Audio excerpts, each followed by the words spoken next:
iyadoo ay ku beegnayd maalintii toddobaad ee kaltanka ololaha doorashada ayaa magaalada Looyacado ee ku taala xuduudka galbeed ee gobolka Salel waxaa maanta ka dhacay isu soo bax ballaaran oo lagu muujinayo taageerada xisbiga mucaaradka ee wadani. isu soo baxaasi kadib ayaa waxaa goob fagaara ah dadweynaha kala hadlay mas'uuliin tiro badan waxaana hadalladoodii ka mid ahaa waxaan laakiin nigula dardaarmaya in kaararka la ilaashado Soomaaliya sataan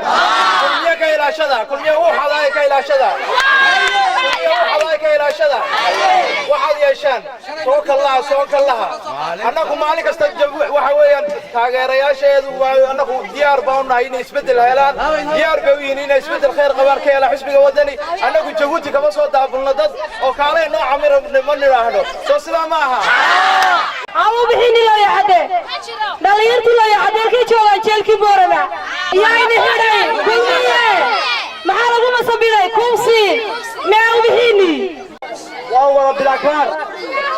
بلاكار أنا أقول دليرت اسمي ودنيا دارنا كار كيا دماغ ما يسنا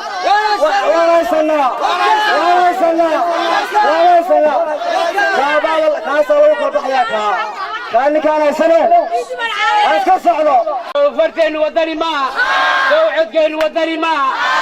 سو مدينتين ودني ما إنتين ودني ما أنت ولا لا واي مركب كل مية محاسك بدلا بدلوا بالنا كل مية ولا يروح لكم ما ترينا يقعدوا وقت كفرت اللي قو عديني يعود له كل ساري عد كذا نودي أرجلوا لا وقت قوي اللي قوي هاي وحضر كيسان إن شاء الله تعالى بريت ولا وحي قدام بيروح نودي أرجلوا ما محي وعد كذا فرتين نودي أرجلوا لا كل مية واجع وجل واسي وتملك وسلو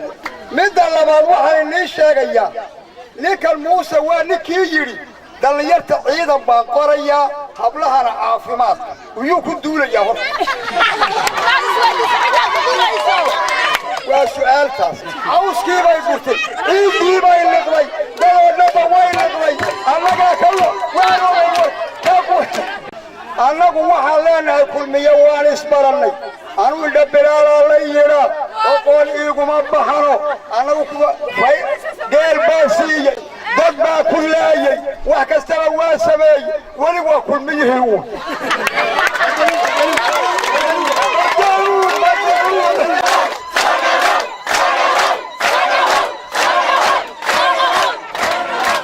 إنكم تتكلم صوما عنه شلي شمبابو أيها جبوتي كتمتك قول يدي وحاكلون النيل شاقيا dadku markuu jinku galo waxa quraasar baa lagu sameeyaa meeshuu kulmiye yimaado waxa lagu quraasara wadani Maxamed Awaala Daahir on Cable TV magaalada Looyacado